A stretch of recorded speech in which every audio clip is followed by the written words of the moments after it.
Welcome back to Cinematic Sarcastic, the podcast that talks all things movies and television. I'm Natalie, and I'm your host.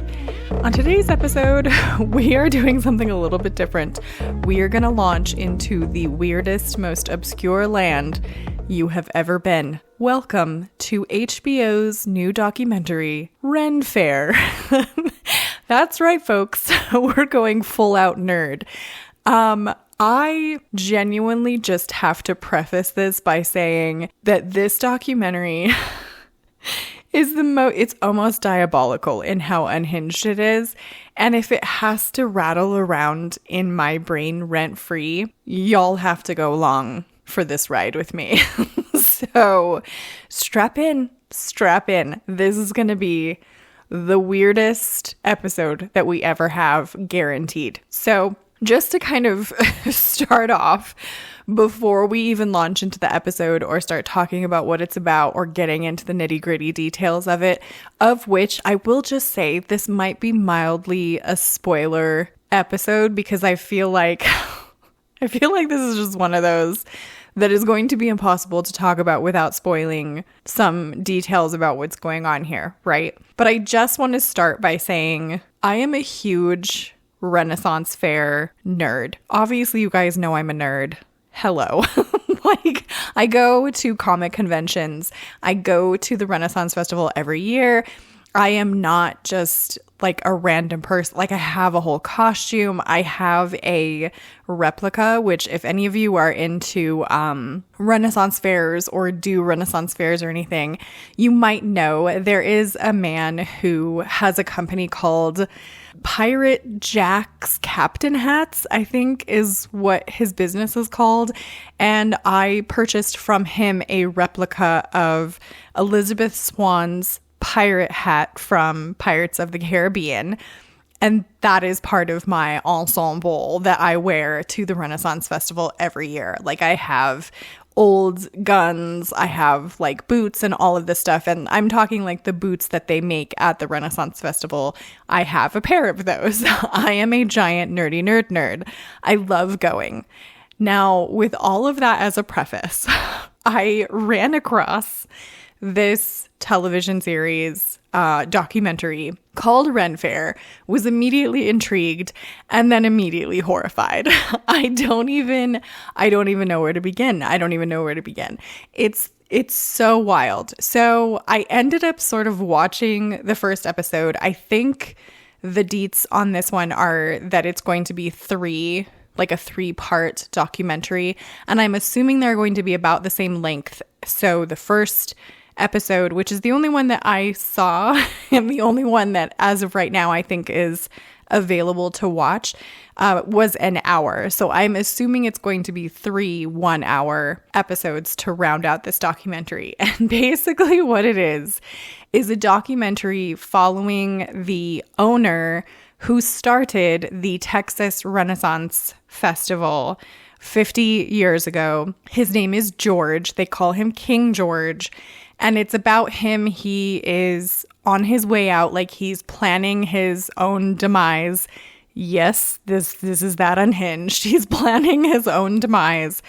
And so he's trying to, like, I think essentially the documentary is him trying to find someone that will be able to take over his mantle and continue running the Texas Renaissance Festival after he has passed away. Now, I ended up watching this first episode and immediately had to run to the internet and be like, what is happening? What did my eyes just behold? And of course, found a Reddit thread, which I was sort of surprised by because, like, if you look at IMDb, I think 38 total people have watched and rated this documentary. And I want to say nearly half of them gave it like 1 star. So this is not like an amazing production. It does feel like on the cheaper side maybe of a documentary. Like, it's not going to be a typical documentary that you would think of. So I wasn't necessarily thinking that I was going to find anybody talking about it. Someone had started a Reddit thread for this Ren Fair show and said, like, they were still currently working the Texas Renaissance Festival and that basically the documentary is is spot on, if not a little bit like in favor of King George, and that he is much worse in real life than he is in the documentary. And my mind was blown. Like, it's one of those things where it's not just a light bulb that goes on in your brain. Like, the light bulb comes on and then just immediately explodes. Like, it's one of those kind of documentaries, because I have never been so creeped out. And for someone who goes to Renaissance festivals, have interacted with Rennies. I have Facebook friends that are Rennies. I enjoy a lot of them. For anyone who's not familiar with what that term is, basically people that like travel with carnivals, are called carnies, and people that travel and it is their livelihood to travel with Renaissance festivals are called Rennies. You just call them Rennies. Like, they travel, from state to state, from fair to fair. A lot of them are on the road for, 8 months out of the year.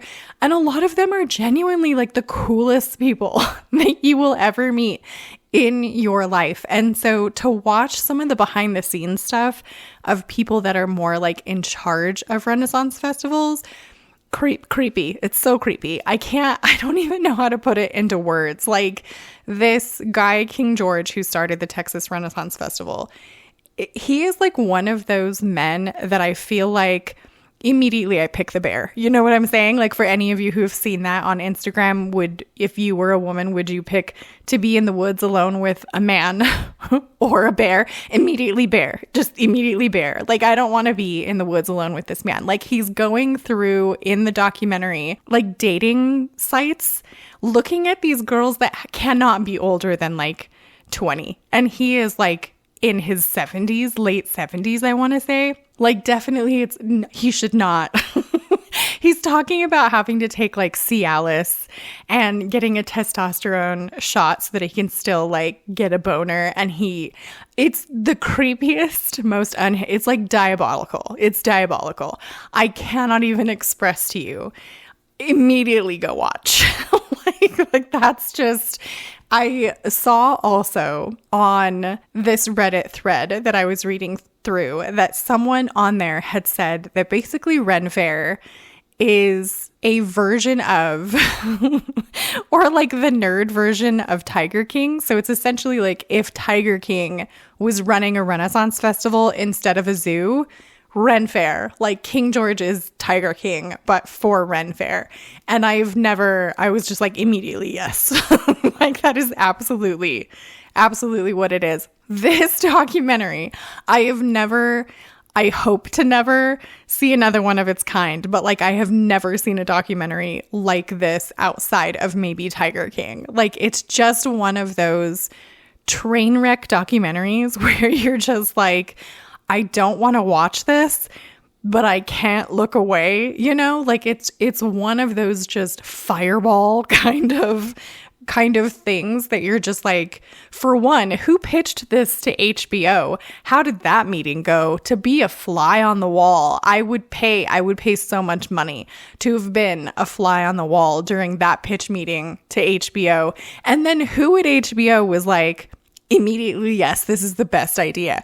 I feel like an HBO executive had to look at this and go, this is our Tiger King. This is our multi-million-dollar making deal of Tiger King, but with nerds. Like, I feel like someone had to have done that. And like, if that's not the decision-making process, if like that was not the thought process, then what in the world is going on? I feel like maybe you can hear it just in the tone of my voice. I've never been so uncomfortable and so like interested in something, maybe ever. Like, I don't even know. It's one of those things where I'm like, I really, the sane part of my brain is like, I don't want to watch this anymore. I don't want to watch the last 2 episodes. And then there's that little, like the little evil devil that sits on your shoulder that's like, oh, but you do want to watch the next 2. I'm going to need like another season, maybe. I'm going to need this to really become more than just a 3-part documentary. Of course, I don't know what the other two parts are, so I don't know if there's like a hard end or how it wraps up. But just the first episode, like it just immediately out of the gate gets weird. So it's not even going to be one of those. It is a little bit on the slower side. So I feel like if you are going into it expecting it to be like this really great documentary, you're going to be so disappointed. It's not even comparable to like any kind of good documentary. But if you're going into it with the knowledge of like, oh, this is like Tiger King, it's going to be the best time you've ever had. Like, it's so unhinged. I'm going to keep using that word because it's so unhinged. Like, the dude buys dolls just specifically because he wants the costume off of the dolls. And he's like inappropriately touching a mannequin at one point. It is just the weirdest shit I have ever seen. And I need you guys to watch it so that we can talk about it. So definitely check out Ren Fair on HBO if you have the ability to do that. I really need you guys to like go to YouTube and comment and like tell me if you have watched this. Again, though, I don't mean any disrespect to like anyone who works at the Texas Renaissance Festival and like isn't part of this whole weird like, much respect to the Rennies and everyone out there. Like, I really just bless you for surviving the Texas Renaissance Festival, because man. So yeah, those are my thoughts. Please go watch. Please someone like share in this weirdness with me. Subscribe if you want to join the Movie Nerd family, and I'll see you in the next episode.